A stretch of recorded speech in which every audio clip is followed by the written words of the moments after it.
E hoje, né, a gente vai continuar aquilo que a gente estava falando ontem, sobre algumas causas de anemia, né, sobre o que a gente precisa observar em casos em que a gente confirma anemia, né? Então, a gente viu algumas coisas relacionadas aí ao que a gente deve fazer em casos que a gente confirma anemia.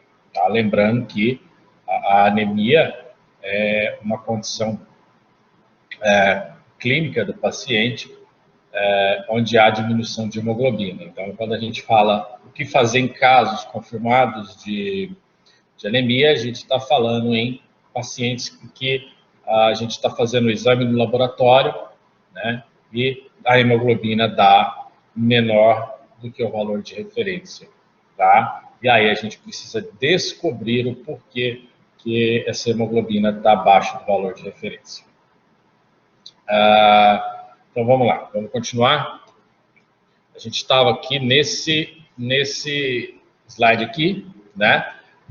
Sobre o que a gente deve confirmar no caso de anemia, tá? E aí a gente parou, se não me falha a memória, aqui na dietas da moda, não é isso?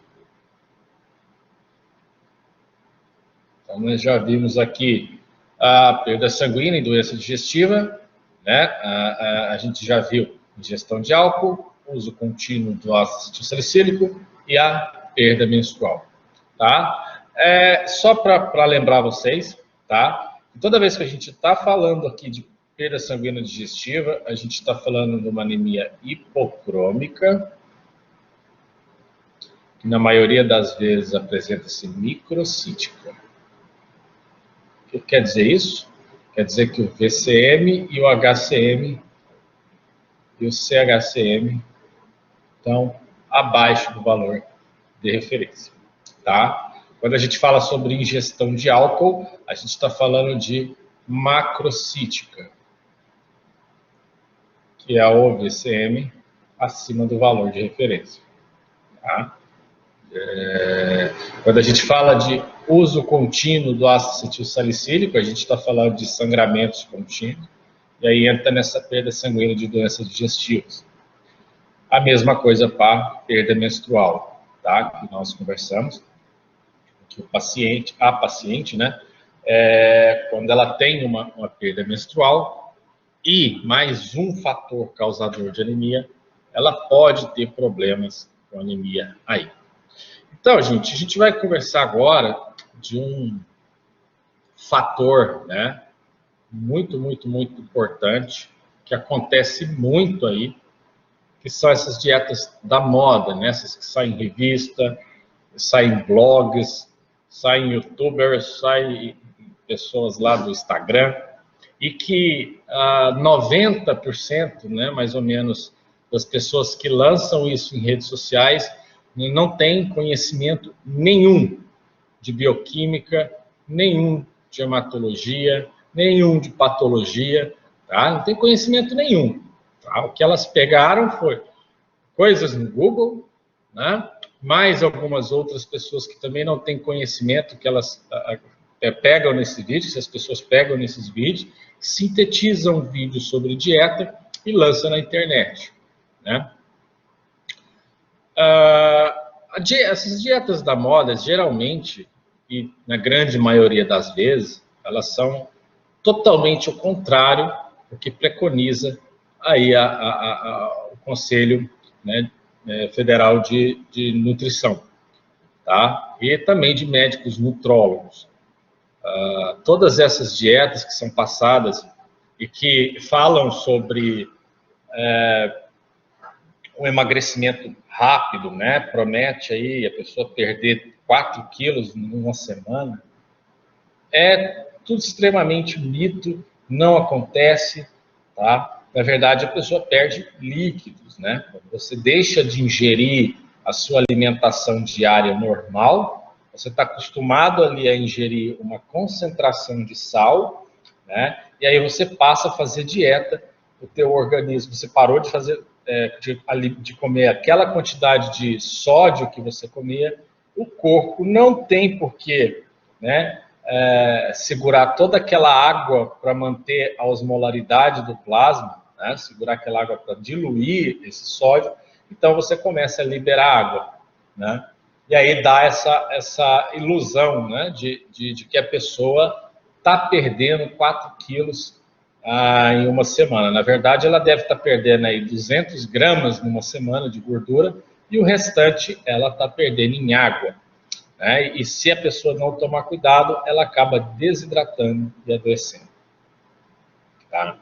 Então, essas dietas da moda realmente, à primeira vista, parecem funcionar, né? Porque a pessoa ela olha na balança, né? Ela não olha nas medidas, ela não olha impedância, ela não olha medida de gordura corporal, né? A balança ela vai te dar a soma daquilo que você perde em líquidos e em sólidos. Mas o interessante é o que a gente perde em sólidos, tá? Isso só acontece a longo prazo, porque o teu organismo se reequilibra na quantidade de água e aí sim você começa a ter, né, um balanço energético negativo e você começa a emagrecer. Tá? Então, vamos ver a primeira pergunta do Paulo. As dietas da moda está relacionado com o estado hídrico da pessoa? Não diretamente ligado ao estado hídrico, Paulo, mas o peso que ela perde é por conta da água no início ali, por conta da água que ela está perdendo, né? Vamos supor que a pessoa costuma comer aí 3 gramas de sal por dia. Esses 3 gramas de sal, você precisa de uma quantidade, por isso que a gente sente sede, né? Quando o nosso organismo ele está diante de uma substância que está acima do limite que o meu plasma tem que estar, né? Ele te dá sede para você ingerir água e diluir, né? Colocar aquilo na mesma concentração do nosso plasma, né? Na osmolaridade do nosso plasma. Né? Para quê? Para que todos os processos osmóticos ocorram, né, fisiologicamente dentro da normalidade. Então, se você deixa de comer sal, né, é o contrário, né? Você come sal, você ingere mais água para diluir essa água. Se você não come sal, o organismo vai fazer o quê? Ele não tem por que ficar mantendo aquela água no teu corpo. Então, ele vai liberar essa água, né? E aí, a pessoa olha na balança, nossa, realmente, perdi 4 quilos. Não, perdeu 3 litros e alguma coisa e 200 gramas de gordura. Né? E, claro, tem que fazer exercício físico. Então, gente, geralmente, né, como eu falei, na maioria das vezes, as dietas da moda, elas são restritivas. Tá? Então, essas dietas, quando ela é restritiva, restrição é quando você deixa de comer uma parcela muito grande de alimentos. Tá? Eu já vi pessoas fazerem regime que fica por conta de uma maçã no dia, né? Acho um absurdo isso. O teu organismo precisa de pelo menos 2.000 calorias para desempenhar suas funções. Tá? E aí, quando você deixa de se alimentar, o teu organismo também ele vai deixar de trabalhar naquele mesmo ritmo. E aí você vai sentir os mesmos sintomas lá que a pessoa tem com anemia, só que você ainda não está anêmico, né? Que é sonolência, moleza, preguiça, fazer as coisas, cansaço, pequenos esforços. Por quê? O seu problema agora não é oxigênio, o seu problema agora é energia que o teu corpo não tem. E aí o que ele tem, do pouco de energia que ele tem, ele vai utilizar em outros órgãos, né?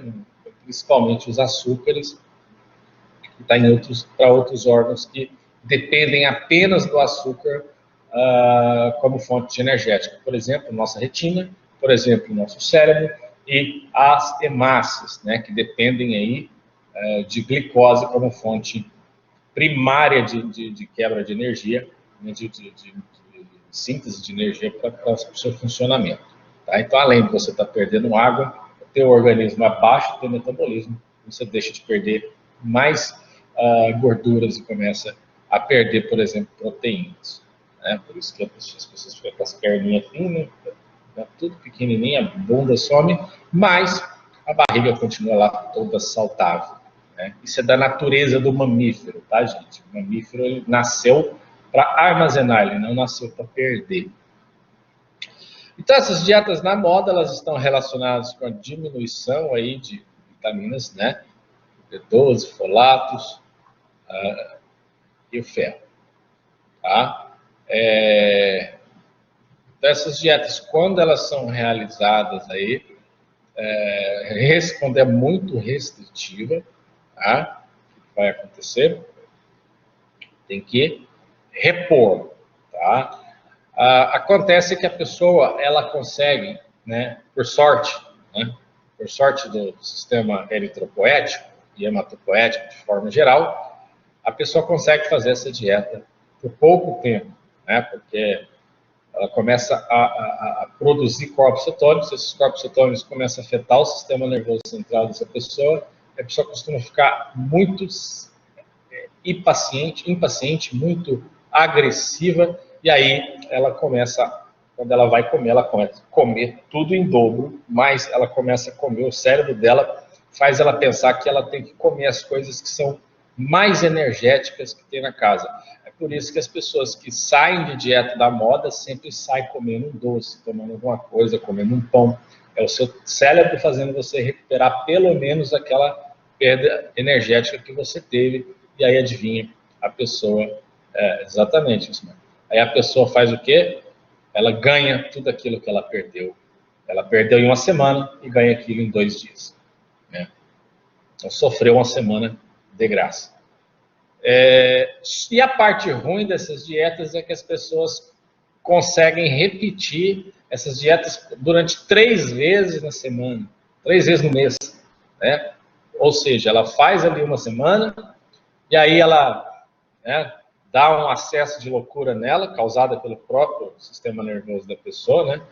Ela vai lá e come tudo que tem na geladeira, se arrepende, no outro dia começa a dieta de novo. E assim ela vai, até os depósitos que a gente tem de ferro, B12 e folato diminuírem e começar a afetar a eritropoese, tá? Que é a longo prazo, né? Para diminuir B12, folato e ferro, né? Tem que ser a longo prazo, isso não aparece da noite para o dia como qualquer outras anemias. Certo? Então, quem está pensando em fazer essas dietas na moda aí, gente, não faça, tá? Não, a gente nunca segue dica de saúde no Instagram, a não ser que a pessoa seja formada na área da saúde. A maioria das pessoas que estão lá nunca sentaram no banco da faculdade da vida, tá? E não sabem bioquímica, não sabem funcionamento do organismo, não sabem patologia, e elas acabam dando dicas que fazem mal à saúde. Lembrando, essas pessoas não querem o teu bem, essas pessoas querem o teu like, né? Querem que você assista porque ela monetizou aquele vídeo. Então, as pessoas descobriram que o mapa da mina hoje de fazer vídeo em rede social é sobre coisas que afetam diretamente o organismo das pessoas, né? Coisas que são fáceis, por exemplo, ganhar dinheiro fácil, todo mundo vai clicar, perder peso rápido, todo mundo vai clicar, tá? Então, ninguém faz aquilo preocupado com a saúde da gente, tá? Eles fazem aquilo para ganhar dinheiro, infelizmente, e triste mesmo. Né? Então, o que acontece? Essas dietas, então, a longo prazo, elas vão causar deficiência de vitamina B12 e folato, tá? E ferro. Então, vamos para má absorção. Lá na bioquímica, depois eu vou explicar para vocês toda a questão bioquímica envolvida na perda de peso, tá? Quando a gente for fazer bioquímica. Isso dentro do mapa metabólico do organismo, envolvendo lipídios, carboidratos e proteínas, tudo que acontece no teu organismo, como aquilo pode te fazer mal a longo prazo e como que aquilo pode te fazer bem, mal a curto prazo e como que ele pode fazer bem a longo prazo. Mas a gente vai estudar tudo dentro das referências bibliográficas da bioquímica, né, principalmente do Leninger, que é um dos melhores autores de livros de bioquímica, e sem ter que decorar enzima de nada, sem ter tudo, né, no como acontece no teu organismo, como deve acontecer, o que você tem que fazer para melhorar aquilo.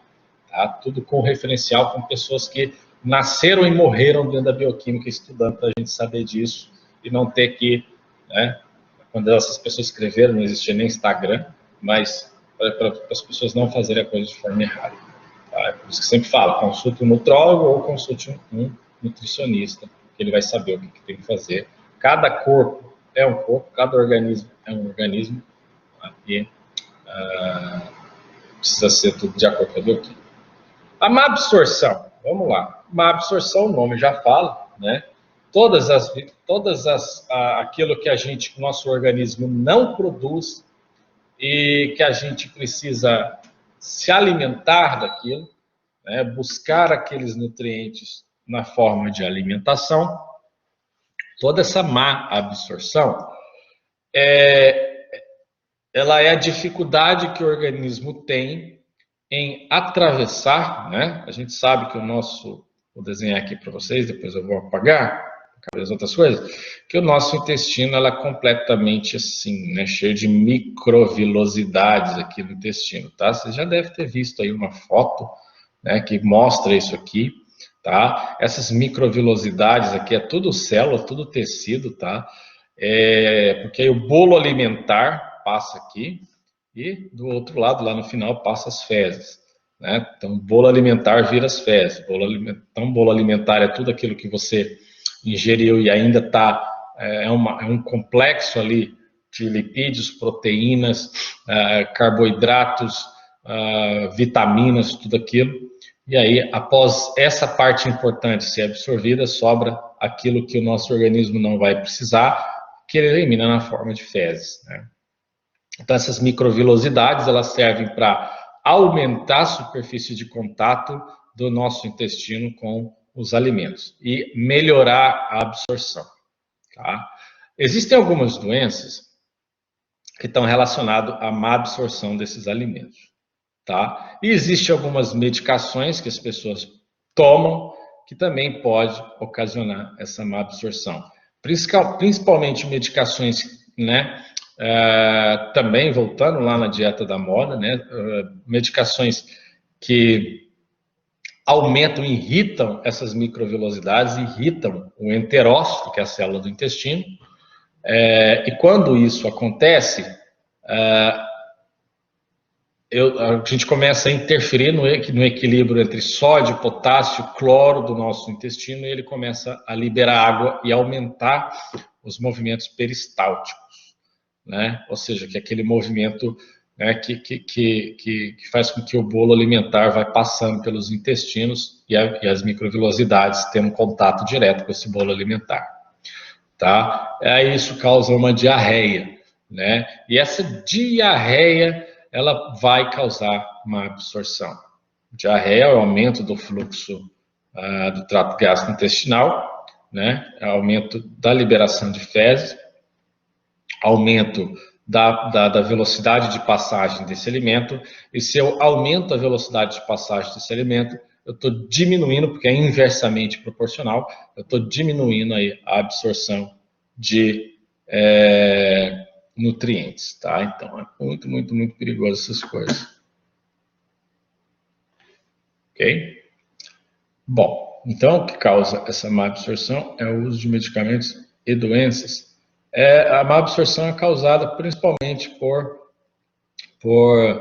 não vou falar agora, alguns agentes etiológicos que são causadores de doenças, tá? Esses medicamentos, na verdade, não são fármacos, tá? Remédio é tudo aquilo que causa, né, um bem-estar no organismo, que a gente sempre usa como a palavra remédio, né? Eu vou ali comprar um remédio, porque é tudo aquilo que melhora, né, que causa bem-estar no organismo. E fármaco é a parte química, né?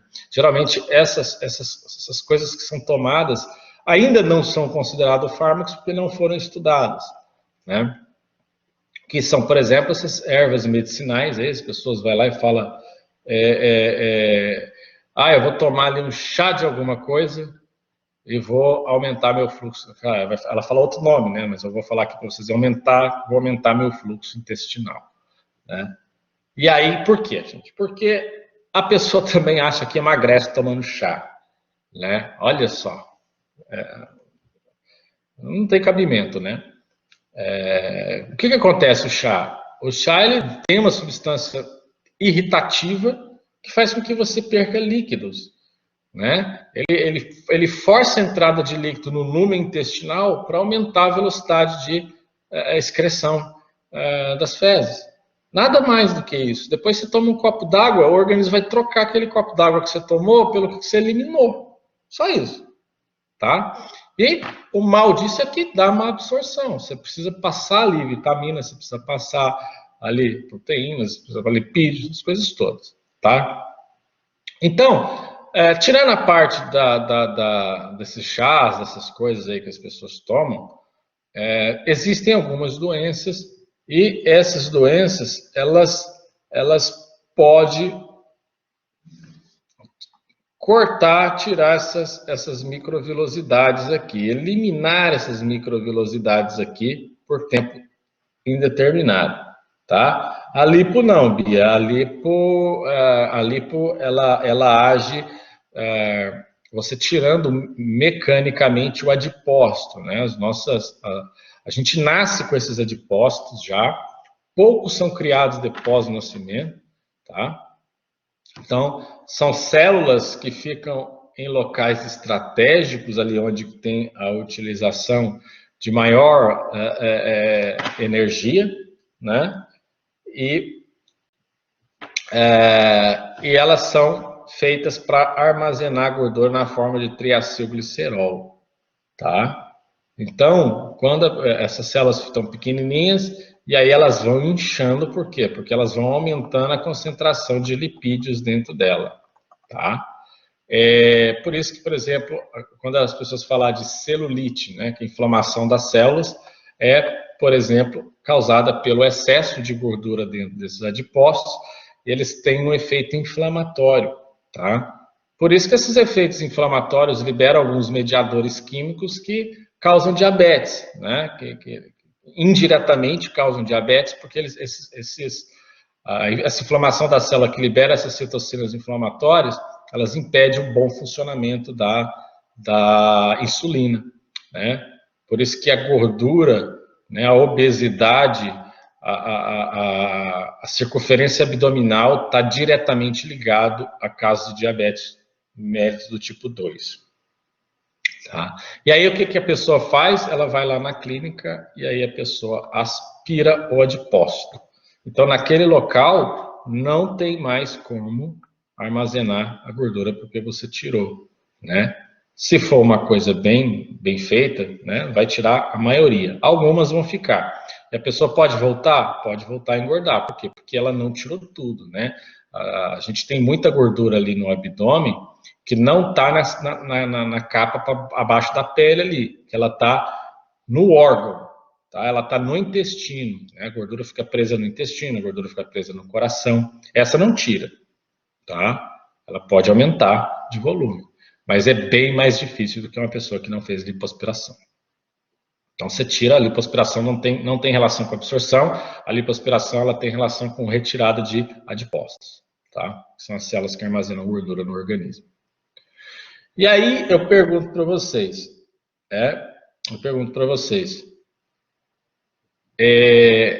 adianta fazer lipo e continuar comendo da mesma forma? Não, porque a gordura vai estar no seu organismo, você vai estar ingerindo a gordura, você vai estar ingerindo carboidrato que vai ser, né, que vai ser transformado em lipídios, né, para ser absorvido, o excesso de carboidrato, e aí ele vai ser absorvido em outro local, ele vai ser colocado em outro local.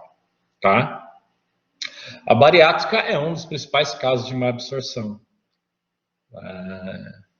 E aí, a bariátrica, né, ela acontece ali, retira um pedaço do primeiro terço do intestino, mais um pedaço do estômago, né? Então, você diminui ali a quantidade de alimentos que cabem no estômago, e aí você diminui também o tamanho do intestino, ou faz, entre parênteses, aí uma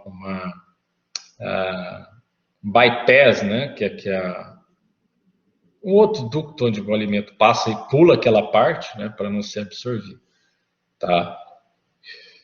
Então, essa bariátrica, eu ia até falar dela, tá? Que essa bariátrica, ela é uma das principais causas de deficiência de B12 e folatos que a gente tem no organismo. A gente vai falar de uma anemia relacionada, anemia macrocítica megaloblástica relacionada à deficiência, né, de fatores ligados a entrada de vitamina B12 no organismo. Que isso acontece no estômago e no começo do intestino, que são as partes que são eliminadas aí na cirurgia bariátrica, e é por isso que essas pessoas precisam fazer a reposição dessas vitaminas, tá? Agora, por exemplo, vamos falar de algumas doenças aqui, que eu vou falar aqui, o que elas fazem, mas não vou entrar, a gente vai falar delas principalmente lá na parasitologia, e a gente vai falar delas lá na microbiologia. Por quê? Porque isso aqui pode ser causado por bactéria, tá? Um clostrídio, né? O clostrídio é uma família de bactérias das mais perigosas que existe. A gente tem alguns tipos de clostrídio, por exemplo, clostrídio tétano, que causa tétano, clostrídio botulíneo, que causa botulismo, tudo ligado à natureza, tá? Tudo ligado a bactérias do solo. A gente tem um clostrídio difícil, né? Que pode causar aí uma reação inflamatória no intestino chamada de colite pseudomembranosa. Né? Essa colite pseudomembranosa, ela cria uma membrana, destrói aqui as microvilosidades, as células, e impede aqui a absorção dessas vitaminas, tá? Do ferro também, das vitaminas. Tá? Existem também a giardíase grave, né? Giardia lamblia, que é um parasita, né? Em que o trofozoito dela, né? Ela é mais ou menos, você vai ver lá na internet, né? Que ela é mais ou menos assim, né? Aqui dentro aqui ela tem tipo um olhinho, né? E ela se movimenta com esses flagelos, um flagelo peritríqueo, né? Mais ou menos assim, tá? E aí eles se aderem ao intestino para reproduzir. Quando eu tenho uma quantidade muito grande, né, a reprodução deles é bipartição, tá, gente? Depois eles insistem em sair nas fezes, não é reprodução sexual, não.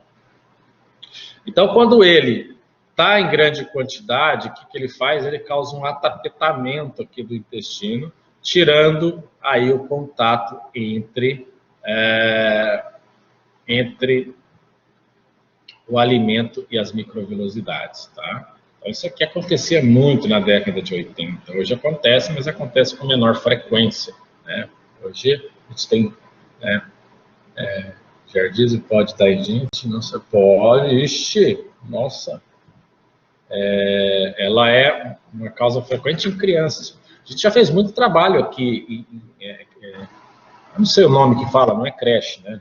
Casa de acolhimento não sei, troca os nomes das coisas tudo. Não sei se é legal falar creche, né? Que é CMEs, né? Que aqui tem CMEs, né? Onde tem aglomeração de criança, tá, gente?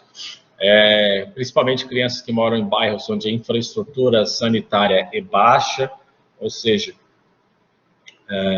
porque na década de 80, Bia, a gente tinha uma infraestrutura, eu estava falando agora, uma infraestrutura básica incrivelmente ruim, né? A grande maioria das cidades não tinham rede de esgoto, hoje não tem algumas, mas não é a maioria. Tá? Não havia tratamento de água nesses locais, né? Então a pessoa tomava água contaminada pelo cisto da giardia, né? Hoje as coisas melhoraram, mas elas não estão nem perto de como deveria estar. É inaceitável como que a gente ainda está em 2021 e a gente tem cidades, principalmente na região norte e nordeste, que não tem, né, rede de esgoto e não tem não, só no Brasil não. No Brasil, todos os países em desenvolvimento e emergentes, e o Brasil é um dos maiores, né? Então, essas pessoas acabam tendo contato, né, com esses parasitas, tá?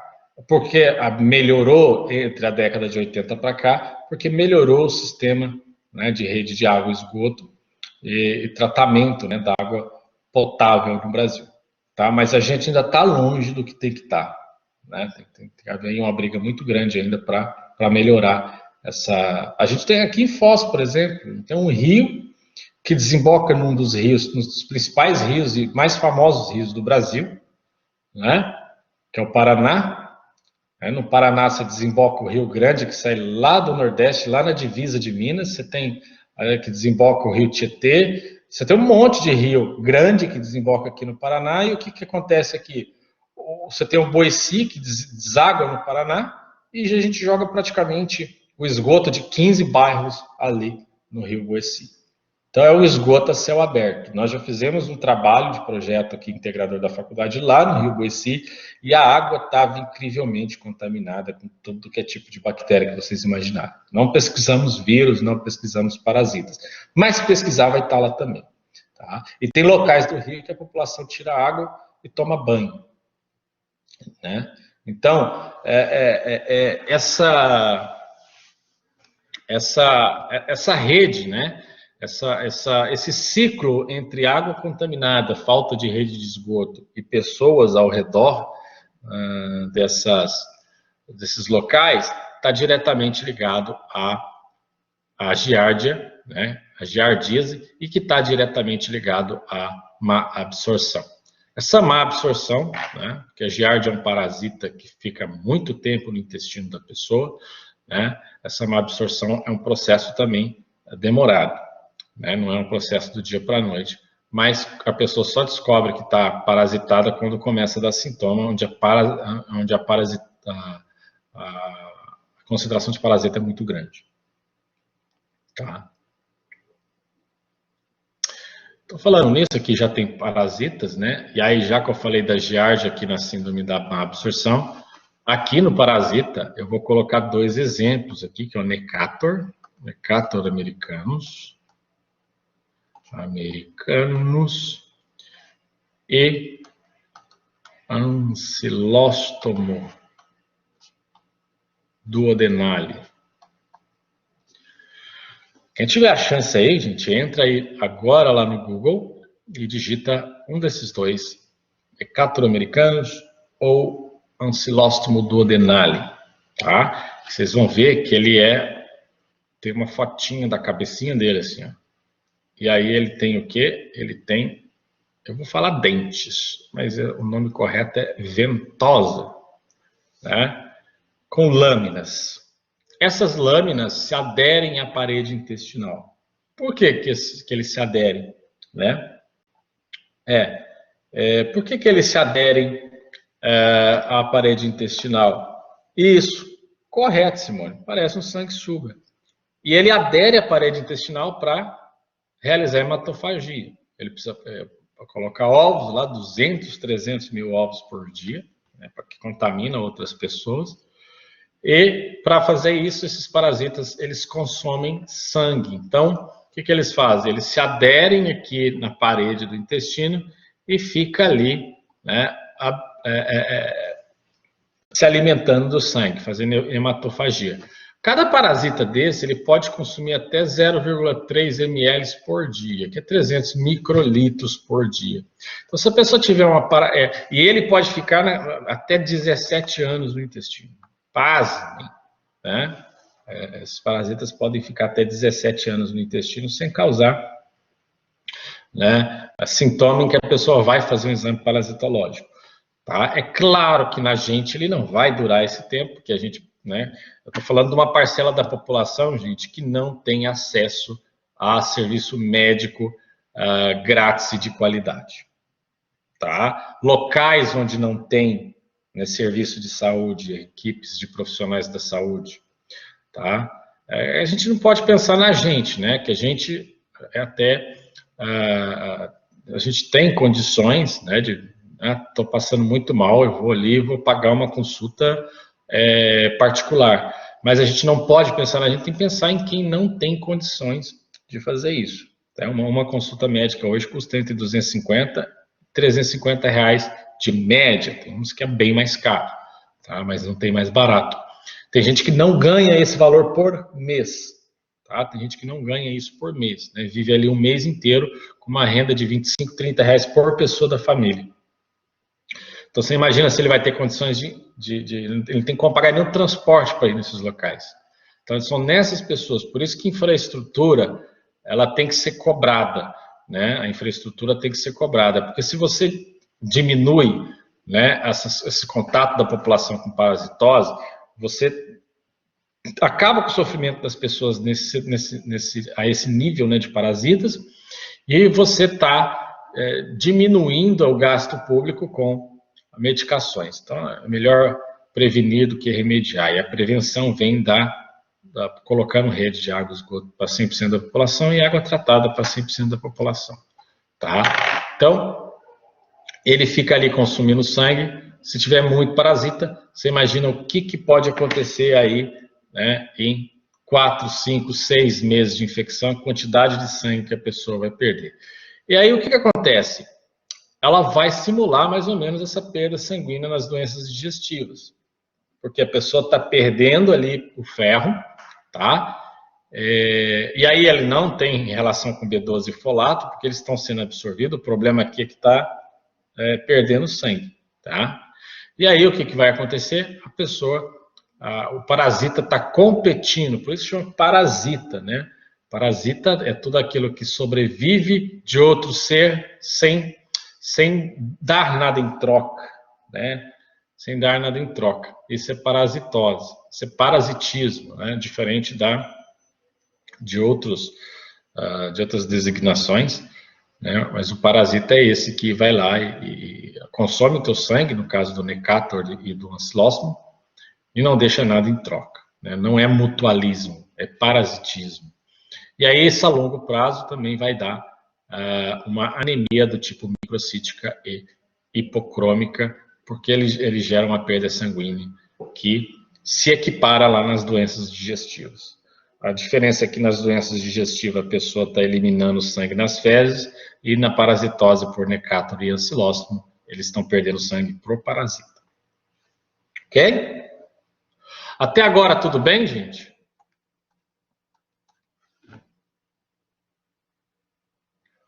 Beleza. Então vamos prosseguir. Vamos passar borracha nas coisas para dar espaço para a gente ir escrevendo aqui na tela, né? Vou apagar o intestino aqui. E aí a gente entra em doenças renais. Vocês estão anotando essas coisas, né? Depois eu vou disponibilizar para vocês esses slides, apesar que não adianta nada, né? Mas eu vou disponibilizar para vocês. Porque neles não tem explicação, tem tópicos, né? Então vocês precisam anotar e ler as coisas. Lá nos capítulos tem tudo que vocês vão precisar.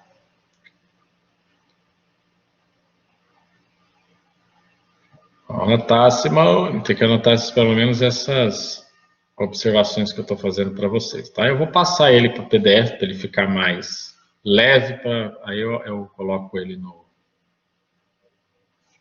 e-mail lá e mando para vocês, tá? Manda no grupo mesmo. Se manda e-mail, tem que mandar para todos os e-mails. Mas vamos lá. Vocês já imaginam o que pode causar essa doença renal? Qual que é a relação dessa doença renal com processos anêmicos?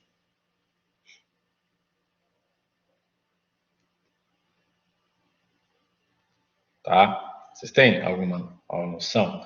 A gente já estudou lá na hematopoese, sendo específico na eritropoese, que existe um hormônio, tá? Que esse hormônio, ele não diretamente com a função renal, tá, Paulo? Mas, por exemplo, insuficiência renal crônica, ele prejudica a função renal, mas no nosso caso aqui, o interesse nosso aqui é a eritropoetina, que é produzida pelos rins, tá? Então, a gente tem aí, em casos de problemas renais mais graves, essas doenças renais impedem que o rim produza e libere eritropoetina. A eritropoetina age lá na medula óssea, estimulando a produção, diferenciação e maturação das células sanguíneas, tá? Então, a diminuição das concentrações de eritropoetina, elas podem causar anemia. Podem não, elas vão causar anemia, né? E aí, isso aí a gente pode dosar a eritropoetina e o médico vai prescrever a eritropoetina recombinante, né? Que é essas aí que os atletas tomam, né? Para participar de provas de Olimpíadas, para aumentar a oxigenação, essas coisas todas, porque aumentam aí a concentração de células sanguíneas, né? Absurdo, mas acontece. Tá? Então, doenças renais, elas estão relacionadas aí a uma anemia normocítica e normocrômica. Parasitose, uma absorção microcítica. Hipocrômica. Depois a gente vai raciocinar cada uma dessas, tá? Não, isso não é decorar, isso é entender, por exemplo. Por quê? Porque se eu estou perdendo sangue para o parasita e estou perdendo junto o ferro, ao longo do espaço de tempo ali, eu vou começar a sentir falta desse ferro para fazer hematopoese, eritropoese principalmente. Então, se eu estou competindo pelo ferro, eu vou absorver, eu vou fazer ingestão menor do que o que eu preciso, do que meu organismo precisa, tá?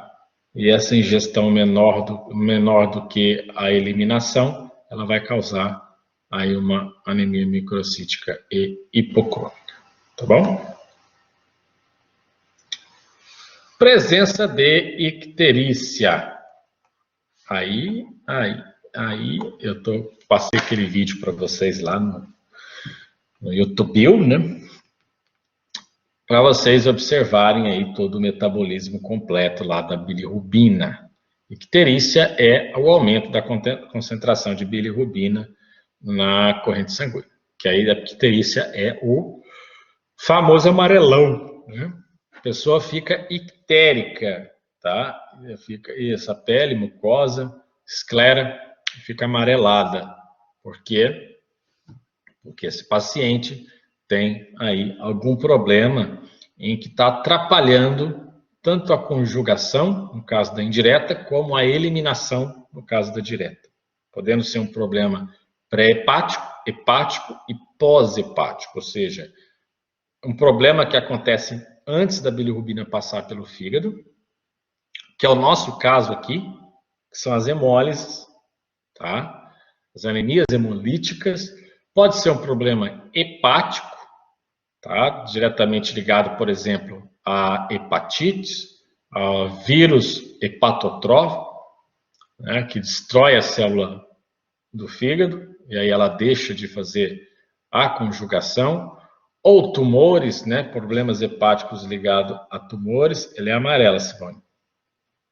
Na urina que ela fica marrom, mas no sangue ele é amarelo. Tá? Então, tudo isso, né, causa o aumento da bilirrubina, que causa a presença de icterícia, ou problemas pós-hepáticos, né, que são relacionados aí à dificuldade que o fígado tem por algum problema que não é do fígado, de excluir essa bilirrubina, mandar ela ali para a vesícula biliar, tá? Então esse é um problema pós-hepático, não é um problema obstrutivo, ou problema obstrutivo fora do fígado, né? Por exemplo, uma litíase biliar, uma pedra na vesícula ali, bem na entrada da vesícula, né? Ou intrahepático, né? Que você pode ter ali pequenas pedras entupindo as cânulas ali, né, do fígado para fazer a eliminação dessa bilirrubina, um tumor, né, até câncer na cabeça do pâncreas pode estar aumento de bilirrubina, porque ele pressiona a região do fígado ali, e aí a bilirrubina, ela não é eliminada, ela volta para a corrente sanguínea, porque o local que ela passava para ir para a vesícula foi interrompido. Tá? Então, a icterícia, gente, o que investigar em caso confirmado de anemia, por exemplo, tem icterícia no exame? Opa, tem. O que a gente vai raciocinar com a presença dessa icterícia no exame? Uma anemia normo, tá? Normocítica e normocrômica. normocrômica. Por que normocítica e normocrômica? Eu não tenho problema de fatores, eu não tenho problema de B12, eu não tenho problema de folato, eu não tenho problema de ferro.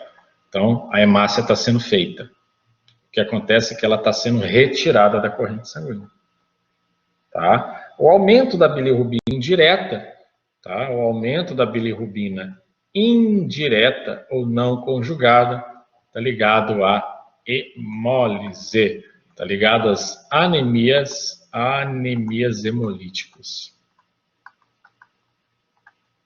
Pode ser intravascular e extravascular. A gente vai ver isso lá nas anemias, tá? O processo acontece no baço, né, nas células do sistema retículo endotelial, baço, fígado e medula óssea. Então, eles retiram essas células defeituosas. Por exemplo, nas hemoglobinopatias e nas talassemias, esse processo é feito dentro dos órgãos do sistema retículo endotelial. Né? Essas doenças fazem com que as hemácias tenham hemoglobinas instáveis. Essas hemoglobinas vão causar uma precipitação no interior. Essa célula vai ser reconhecida e retirada pelo sistema retículo endotelial, baço, fígado e medula óssea.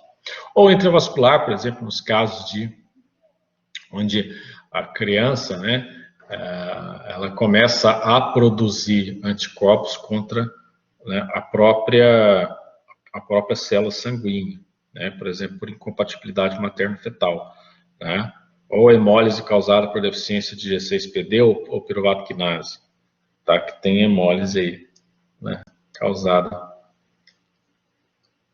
no organismo, tá bom? Beleza. Então, quem não viu o vídeo, veja, né? E quem já viu, vê novamente.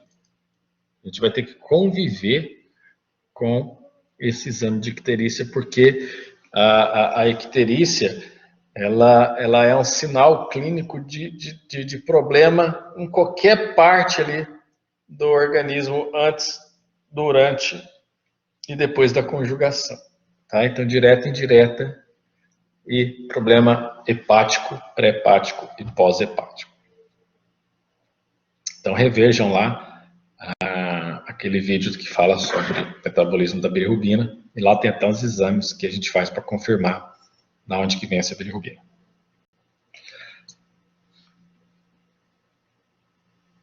Histórias familiares, né? História de familiares com anemia. Então, a gente está falando aqui falamos lá delas, né? Talassemia e hemoglobinopatia. Aqui está relacionado à falta do gene. E aqui está relacionado à mutação do gene. Quando a gente fala de hemoglobinopatia, a gente fala das duas principais, que é a S e a C. Tá? Quando a gente fala de talassemia, a gente está falando de hemoglobina alfa e beta. Vamos ver também isso aí numa aula específica.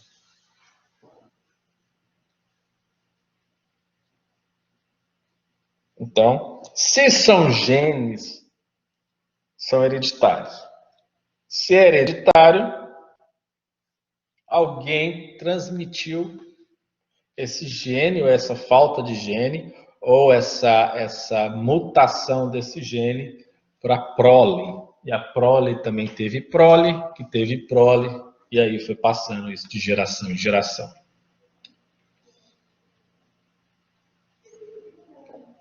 Nós já comentamos que as talassemias são mais frequentes em caucasiano e que as hemoglobinopatias são mais frequentes em afrodescendentes.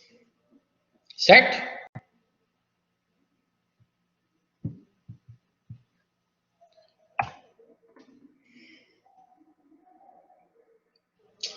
Então, iniciando a busca laboratorial num paciente com sinais clínicos de anemia. Vamos lá.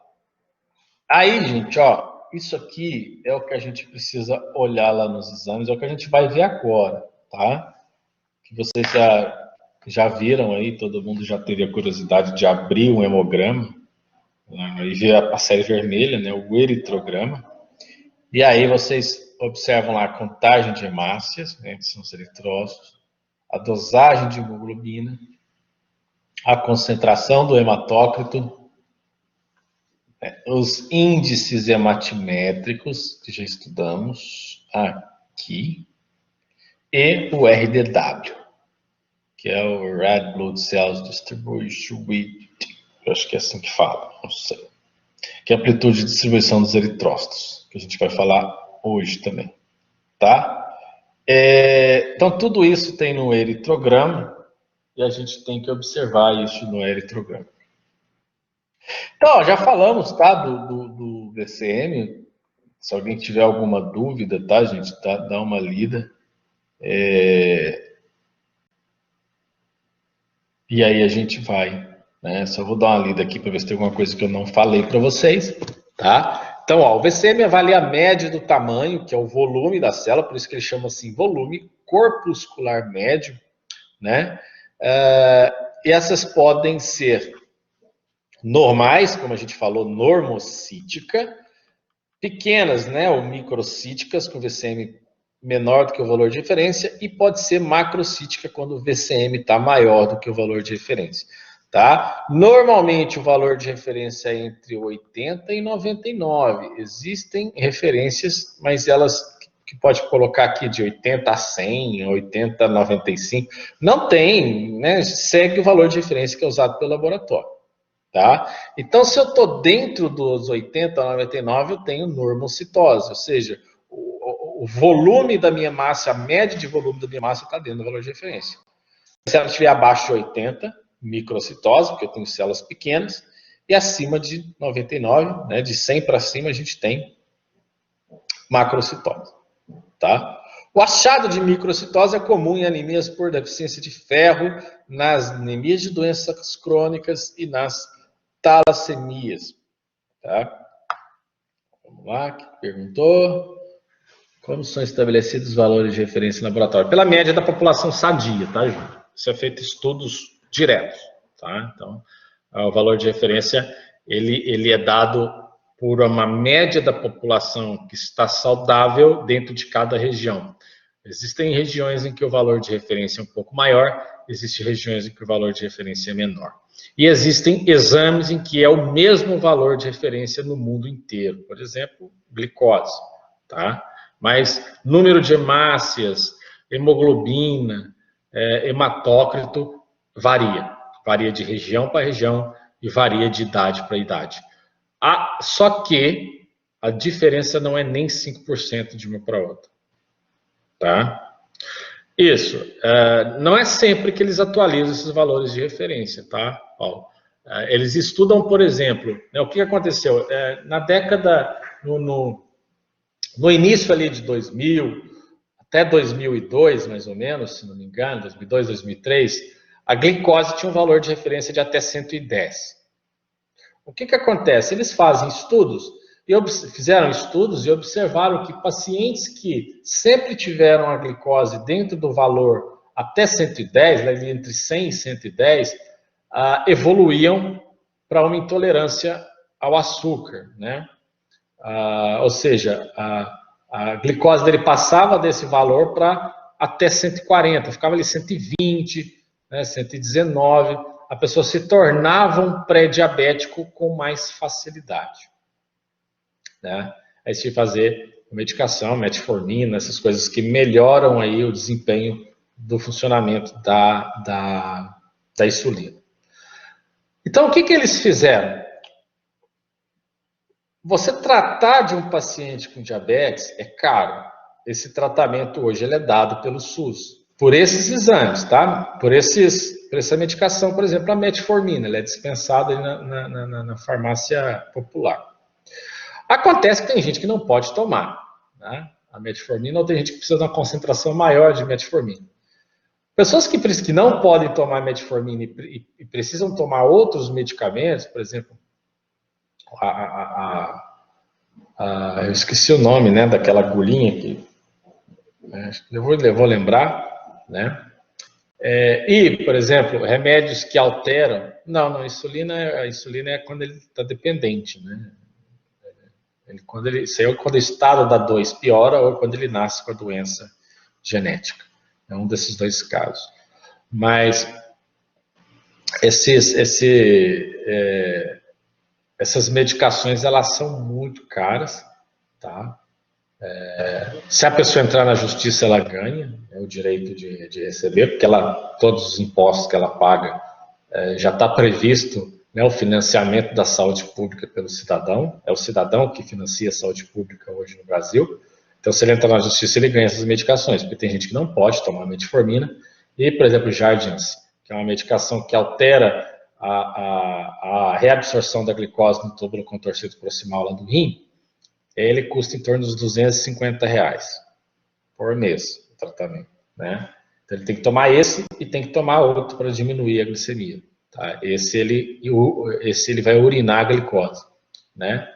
E esse outro que eu estou tentando lembrar o nome, ele custa R$400 por mês. No início, depois a pessoa precisa ir aumentando a dose e aí vai ficando cada vez mais caro. E aí você imagina aqueles que eu falei para vocês que não ganham isso por mês. Como é que vai fazer um tratamento de diabetes? Diabetes é uma doença letal para quem não trata. Para quem trata, convive normalmente, né, vai viver uma vida normal. Para quem não trata, é morte, é amputação, é cegueira, né, é ferida que não se cura. É tudo isso.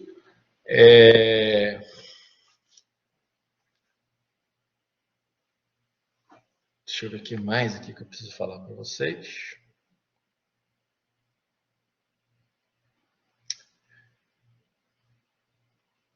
Mas é isso. E aí, mudaram, né? Deixa eu só. Tá vendo? Às vezes dá um branco aqui. E aí mudaram o valor de referência da glicose para o máximo ser até 99. Não é mais até 110. Eu ainda tenho alguns casos clínicos que está referência de 110, né? Então, eles fazem esses estudos de valores de referência e quando eles acham que aquele valor ainda está alto, né, para a média da população, eles vão lá e diminuem esse valor de referência para ter um maior controle, tá? Bem, isso é relacionado à circulação e à imunologia, né, que é totalmente afetada pela concentração de glicose no organismo. Vamos lá, ó. Então, o aparecimento de macrocitose pode estar associado à presença de um grande número de reticulócitos, que é a resposta medular, né? Tabagismo, deficiência de vitamina B12 e ácido fólico, tá? A gente vai ver em algumas anemias que às vezes a resposta do organismo ela é tão grande quando você trata uma anemia que ela pode dar um excesso de reticulócitos, então, que é aquela célula antes da hemácia, né? Um precursor antes da hemácia. Como o reticulócito é grande, pode ser que a máquina libere como uma macrocitose. Então, por isso que é importante ler a lâmina, né? A gente está falando disso ontem, que a maioria dos laboratórios não fazem lâmina de todos os pacientes. E tem que fazer, tá? Tem que fazer. Vamos lá, HCM, né, que é a hemoglobina corpuscular média, tá? Índice hematimétrico que corresponde à média da hemoglobina por eritrócito. Então, de peso, tá, gente? O problema do HCM aqui, ó, HCM, o problema dele é que ele é em picogramas, tá? Qual que é o problema dele ser em peso, em microgramas? É a mesma do que eu estou falando para vocês de gordura. Tá? Você tem uma pessoa que emagreceu, mas perdeu água. Se você pesar ela, ela vai parecer que perdeu peso, mas ela não perdeu peso, ela perdeu líquido, ela secou, né? Então, quando eu pego uma célula, aqui uma hemácia, e calculo esse HCM por picogramas, que é o peso da hemoglobina no interior da célula aqui por célula, né? Picograma. O HCM é femtolitros, que é volume. Então, quando eu tenho, por exemplo, uma deficiência na produção de hemoglobina, A minha célula, além da hemoglobina aqui dentro, ela também pode ter água. Tá? É a quantidade de hemoglobina dentro da célula, Simone, só que em peso. Tá? E aí, tanto a hemoglobina quanto a água entra no peso de picogramas. Então, se eu tiver uma hemoglobina mais baixa e a hemácia ainda não sofreu com a diminuição, o que vai acontecer? Eu estou colocando água como hemoglobina. Tá? É a mesma coisa de eu ter ali, ó, um copo aqui com água, tá? Aí eu coloco aqui outro copo com água. Aqui eu vou colocar 50 ml de água mais 50 gramas de areia.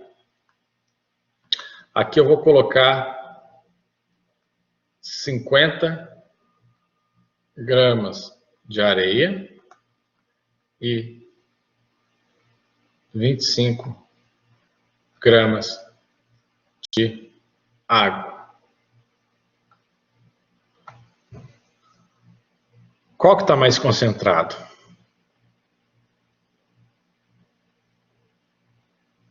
Um ou dois?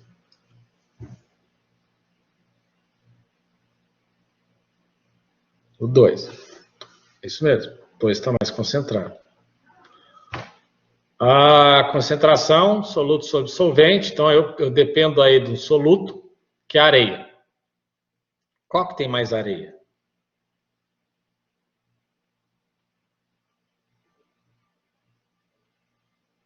Um ou dois?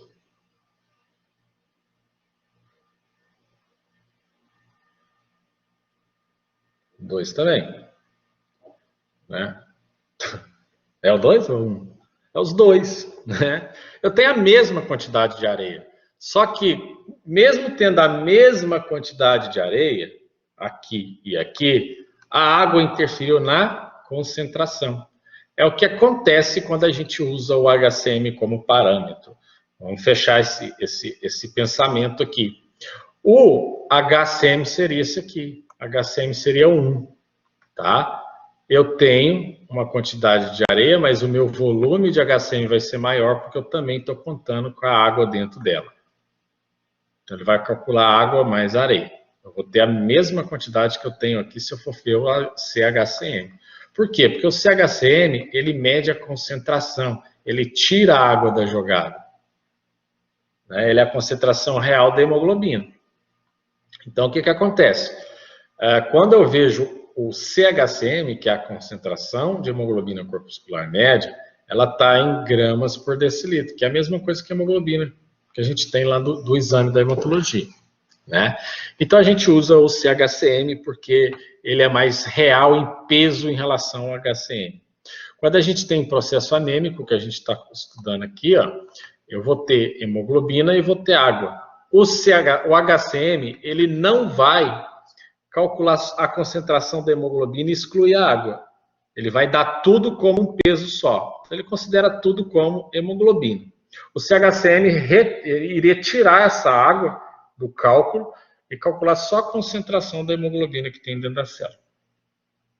O que isso quer dizer? Se eu tiver uma célula assim e uma célula assim, e essa aqui tiver uma concentração, vou inventar uma concentração de 50, e essa aqui tiver uma concentração de 50, tá? Eu tenho duas células, uma maior do que a outra, mas que tem o mesmo efeito no organismo.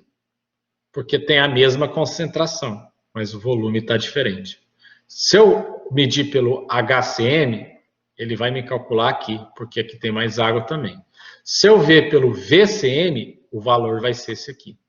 Pelo CHCM, o valor vai ser esse aqui, porque ele considera só a concentração. Então, se eu tiver uma célula pesada, ele não vai me dar um valor errado. Se eu não tiver uma célula com uma concentração elevada de água, ele não vai me dar o valor errado. Certo?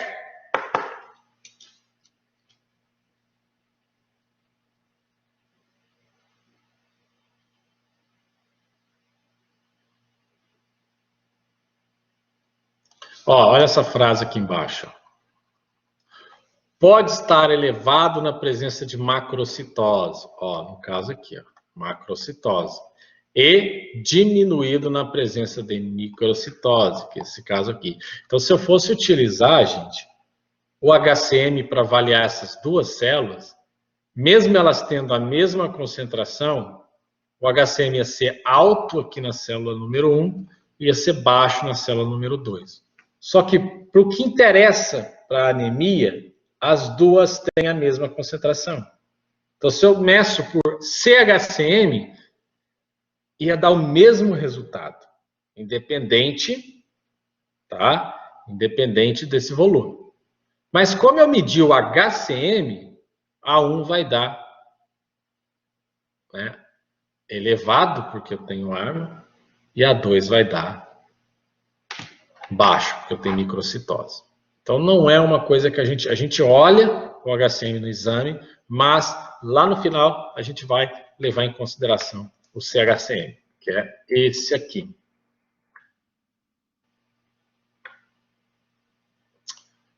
Ok? Então, a gente tem aqui, ó. Opa, aqui. 100 ml é 1 decilitro. Então, a gente tem aqui ó, o cálculo da concentração da hemoglobina, que é gramas, né? Gramas é a concentração em decilitro que é 100 ml, tá? Que é a mesma medida da hemoglobina do organismo, tá? E aí a gente tem aqui a saturação, que é a concentração dessa hemoglobina. Professor, em um hemograma com quantidade de hemoglobina baixa, vai ter também o CHCM baixo? Geralmente, tá? Geralmente sim. A maioria das vezes sim, tá? Porque a hemoglobina, ela vai ser dividida pelo hematócrito. Então, a quantidade, eu vou dividir a concentração de hemoglobina pelo volume que as células ocupam dentro de um determinado quantidade de sangue. Então, se eu diminuo a concentração de hemoglobina ali, eu também vou estar diminuindo o CHCM. Tá? Porque quando a gente usa a fórmula, CHCM é hemoglobina sobre hematócrito. E aí a gente tem variantes que são diretamente proporcional. O que é diretamente proporcional? Quando o CHCM sobe, a hemoglobina também sobe. Quando o CHCM desce, a hemoglobina também desce. E aí a gente tem os inversamente proporcional. Quando o CHCM desce, ou o hematócrito, né? Quando o hematócrito sobe, o CHCM desce. Quando o hematócrito diminui, o CHCM aumenta. Então, CHCM e hematócrito são inversamente, pelo cálculo, né? Inversamente proporcional. Ok? E CHCM e hemoglobina são diretamente proporcional. Quanto uma desce, a outra desce também. Ok?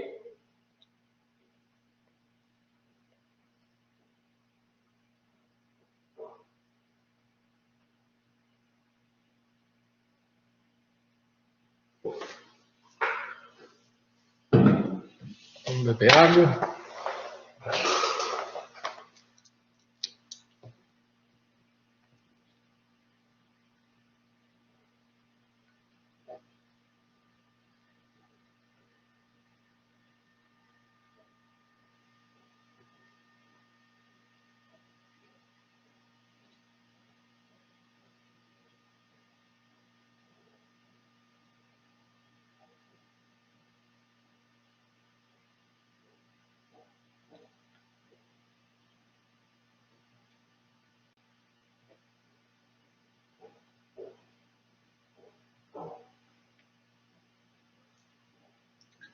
Ok. Gente, todo mundo está aí? Tudo bem até agora? Tudo beleza? Tudo maravilhoso?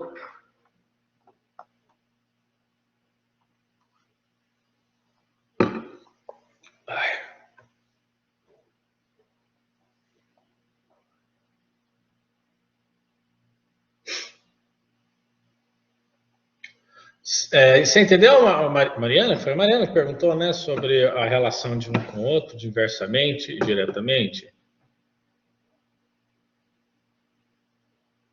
Ok.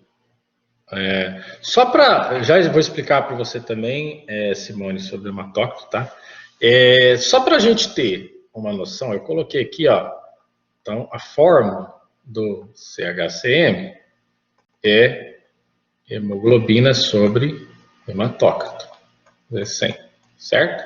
E aí nós falamos que CHCM e hemoglobina são diretamente proporcionais. E CHCM e hematócrito são inversamente, tá? Por quê? Porque quando eu subo o valor de hemoglobina, tá? Eu vou subir também o valor de CHCM. Vamos fazer um exemplo? Vamos supor que eu tenho aqui o CHC, uma hemoglobina aqui, ó, de 20 e um hematócrito de 40, vamos supor. Tá? Então, o CHCM ficaria 20 dividido por 40, daria o quê? 0,5. Agora, então CHCM 0,5.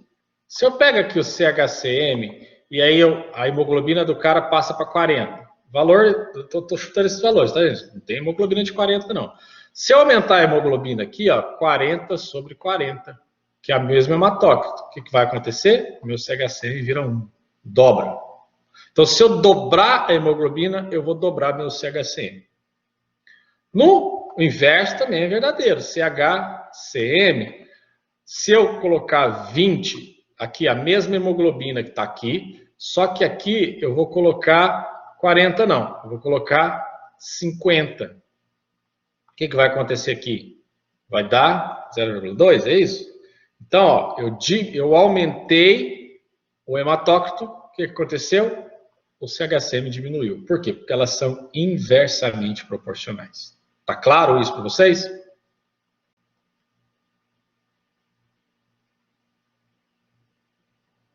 Tá, então, essa é a relação CHCM com hemoglobina. Muito pertinente sua pergunta, tá, Mariana? Hematócrito, só para relembrar o hematócrito, eu tenho um tubo aqui de sangue, tá? Bem morfético. E aí eu tenho sangue total aqui, tá? Deixei isso aqui 1 hora parado, 1 hora parado. E aí o que eu vou ter? Eu vou ter, nossa, deixa eu fazer um tubo maior aqui. Eu vou ter o que aqui quando ficar parado isso aqui? Eu vou ter uma concentração aqui de glóbulo vermelho, né? Um tracinho aqui de glóbulo branco, então eu vou colocar aqui glóbulo branco, aqui glóbulo vermelho e aqui plasma. Tá? Então, o que é o hematócrito? O hematócrito é a porcentagem, a concentração de hemácias dentro de um determinado volume em relação ao total desse volume. Por exemplo, o total do volume equivale a 100%. E a minha célula aqui, se ela ocupou 40% do volume, o hematócrito dela é considerado 40%, ok? Então é o volume que é ocupado por uma célula comparado ao volume total de amostra.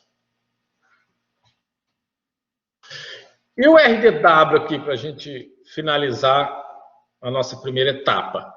Bom, o RDW, gente, ele é a distribuição da hemácia quando eu quero comparar várias populações de células dentro do mesmo tubo. O que acontece?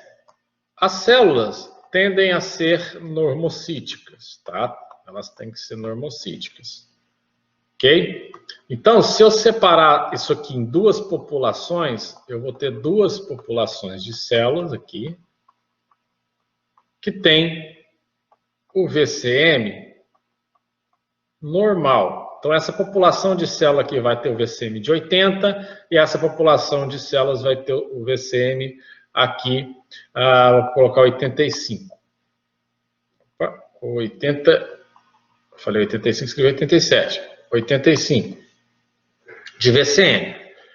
Então, significa que a variação de volume entre essas duas populações não é grande, não houve variações de volume, tá? Agora, se eu pego uma população desse jeito aqui, e aí a máquina separa essas populações, eu vou ter uma população de células assim, mais uma população de células assim. Então, aqui eu vou ter um VCM de 70 e aqui eu vou ter um VCM de 80. Ou seja, a variação do tamanho dessas duas populações foi maior do que a variação do tamanho dessas duas populações. Tá? Quanto maior for o RDW, né? Quanto maior for a variação de volume entre populações de células, aí é o que determina o RDW. Tá? Então, quanto maior o RDW, significa que mais variações eu tenho. O que isso significa quando a gente pega um RDW no meu hemograma? O paciente com anemia, a célula não dura 120 dias, porque a hemácia não dura uma média de 120 dias. Quanto maior é pior. Tá? Vocês vão entender agorinha isso. Né? A média da célula não dura 120 dias. Vamos supor que eu tenho 60 dias que eu tenho anemia. Então, durante 60 dias, eu estou produzindo células menores. Então, estou com anemia microcítica lá, deficiência de ferro. Então, tem 60 dias que eu estou produzindo células menores. Só que a minha célula, gente, dura 120 dias. Então, vocês concordam que nesse mesmo sangue eu vou ter população de célula de antes de eu ter anemia, que é a população normal, porque eu preciso de 120 dias aqui para ser retirado da corrente sanguínea. Mas eu tenho também uma população menor que está entrando no sangue há 60 dias, tá? Que já estão sofrendo com anemia. Então, eu vou ter essas duas populações. Então, essa seria um hematócrito, por exemplo, de 65, esse seria um hematócrito, por exemplo, um VCM de 80. Eu tenho duas populações de tamanhos diferentes, mas o meu organismo, nesse momento, está produzindo células menores porque eu estou com deficiência de ferro. Né? Então, né? Como a variação é grande, o RDW vai dar elevado. Quanto maior o RDW, maior a variação. Entendeu até aí?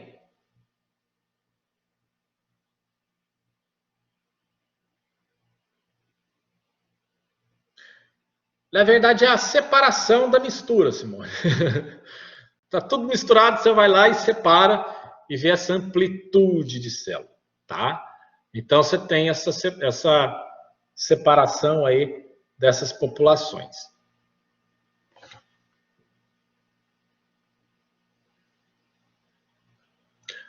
Aí, você vai me falar assim, vocês vão me perguntar assim, tudo bem, prof, mas você falou de VCM, né, de diferença de tamanho. O tamanho é o VCM. Qual que é melhor de eu olhar? O VCM ou o RDW? eu falaria RDW, depois o VCM, tá? E aí, como a gente faz, isso já vem no hemograma, a gente olha os dois. E aí, o que, que a gente vê de diferença no VCM? Gente, olha que legal. Se eu calcular a média aqui, tá? Vamos supor que essa média aqui vai dar 75 de VCM. Então, VCM vai dar baixo. Tá? Deixa eu usar esse exemplo de baixo aqui. Esse aqui. Vamos usar aqui esse como 1, tá? E esse como um 2. E esse aqui em cima como um 3. Para vocês entenderem bem. Tá? Como vai calcular o VCM? A gente já falou. VCM é igual a hemoglobina, hematócrito sobre hemácia vezes 10. O VCM, ele é a média geral. O hematócrito, o RDW é a média, é a separação de populações de células de tamanho diferente. Então, o que acontece? Deixa eu ver aqui uma pergunta. Quando o meu RDW estiver aumentado, será anemia ferropriva? Não, Paulo, será anemia por deficiência de fatores, que pode ser a ferropriva, que pode ser por deficiência de B12, ferro e folato. Qualquer uma delas, tá? Nutricional vai dar aumento de RDW. Tá bom? Por quê? Porque eu vou ter, na anemia macrocítica, eu vou ter aumento, células grandes e células normais. Então a amplitude vai ser elevada. Porque eu tenho duas populações, células grandes e células normais. Na microcítica, eu vou ter célula pequena e célula normal. Né? Então eu vou ter essas duas populações também. Só que uma célula está grande e a outra está normal, e a outra está pequena e está normal. A variação de RDW é a mesma, mas o VCM da célula é diferente. Por isso que eu preciso olhar o VCM também. Tá? E outra, vamos supor ali em cima que eu falei para vocês que eu estou com 60 dias produzindo hemácias menores. Né? Aqui, ó, tem 60 dias que eu estou produzindo hemácias menores. Agora eu tenho 120 dias que eu estou produzindo hemácias menores. Significa que as células que eu tinha normal já sumiram da corrente sanguínea, porque completaram o ciclo de 120 dias. E aí, olha o que acontece. O VCM vai dar baixo. E o RDW, como que vai dar?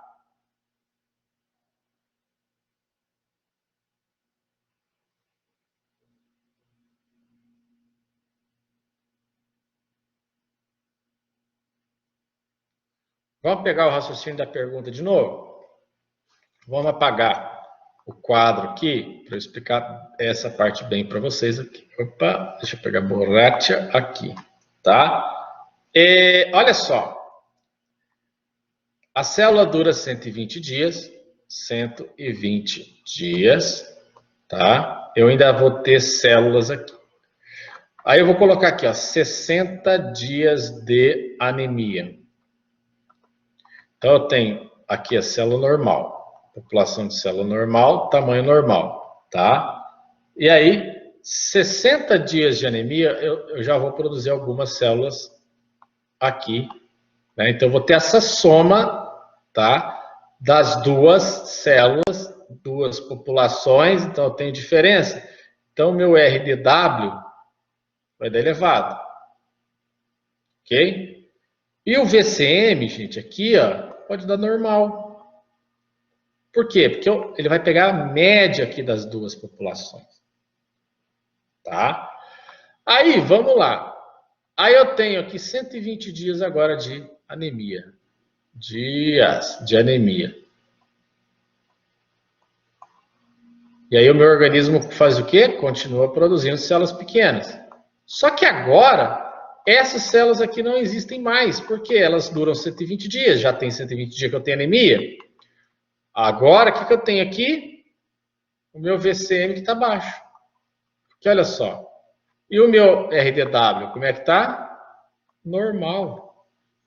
Porque eu não tenho duas populações diferentes. Todas as minhas células já estão microcíticas.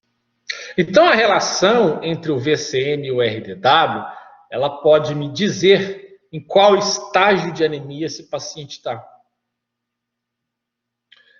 tá? Então, se eu tiver ali um RDW elevado com o VCM normal, tá?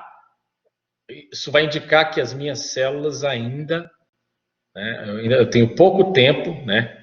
Porque eu ainda tenho duas populações de células que está fazendo com que a minha média de tamanho seja normal, mas o meu RDW está aumentado porque eu tenho duas populações de células. E quando eu passo isso para 120 dias de anemia, ou seja, 4 meses de processo anêmico, o que vai acontecer aqui? Pô, minhas células normais já diminuíram do organismo, já foram embora, elas já morreram, né? E a minha medula, o que ela fez? Ela repôs essas células que saíram em 120 dias, só que ela está produzindo célula microcítica. Então eu tenho dois tipos aqui, né? Célula de 60 dias, célula de 120 dias. Vou ter eliminado aqui essa aqui, que está normal, e vou ter só células pequenas. Se eu tenho só células pequenas, eu não tenho variação de RDW. Meu RDW vai dar normal. Lembra que o RDW ele faz não é a média, o RDW faz a separação de populações de diferentes tamanhos. Aqui eu não tenho separação de diferentes tamanhos, então vai dar normal. Só que o VCM fica baixo, porque a célula tem um volume menor. Entenderam, gente?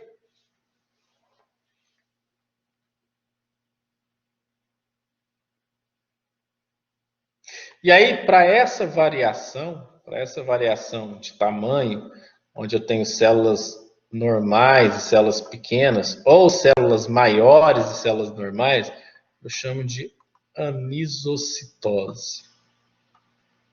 A gente coloca lá no hemograma quando olha a lâmina e vê que na lâmina eu tenho células de diferentes tamanhos, eu coloco aqui presença de anisocitose. Então, deixa eu ver aqui. Então, dá para saber o tempo que a pessoa está com anemia? Dá para presumir, não dá para confirmar.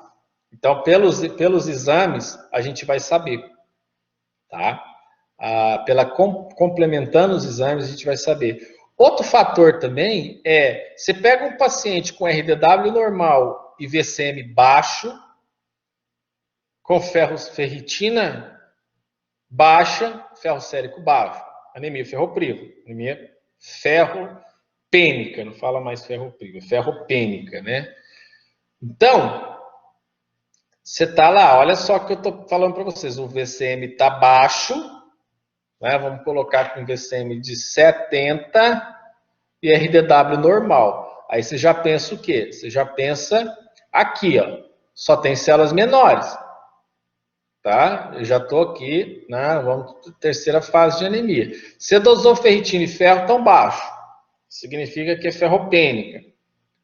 E aí, o médico vai lá e fala para a pessoa, vai lá tomar sulfato ferroso. E volta aqui, daqui 30 dias com o hemograma. O que vai acontecer? Sempre relacionar o RDW com o VCM. Certinho, Paulo? Isso mesmo. O que vai acontecer aí? Nesse caso que ele toma sulfato ferroso.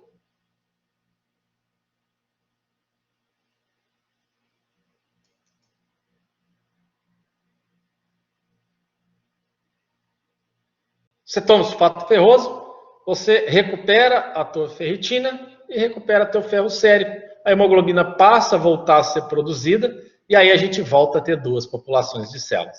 As menores, que era antes do tratamento, e as normais, que está sendo produzida durante o tratamento. Então, você inverte. Então, quando você pega um VCM, um RDW de um paciente com anemia, faz o tratamento e repete o RDW, tá? E o VCM, e eles invertem, ou seja, antes era VCM baixo e RDW normal. Tratou. Agora, o VCM passa a ser normal e o RDW passa a ser elevado. E aí, com o passar do tratamento, na hora que você chegar ao fim do tratamento, o VCM está normal e o RDW também está normal. Entenderam, gente? Esse vídeo vai estar no YouTube, eu quero que vocês revejam ele várias vezes para entender todos esses raciocínios para a gente partir para os exercícios, tá? Beleza. Vamos fazer um intervalo? Aí, isso aí, Simão. Agora é hora de comer 8 coxinhas. Então, beleza, gente. A gente volta aí 10 e 5, né? É 20 minutinhos. 10 e 5 a gente tá voltando, beleza? Ok. Então, por favor, tá, gente? Ó, cuidado, tá? Com RDW e VCM. Não, a gente nunca faz sozinho, nem só o RDW, nem só o VCM. Como todos os outros exames, ele vai acabar com a vida da gente, se a gente não souber aí.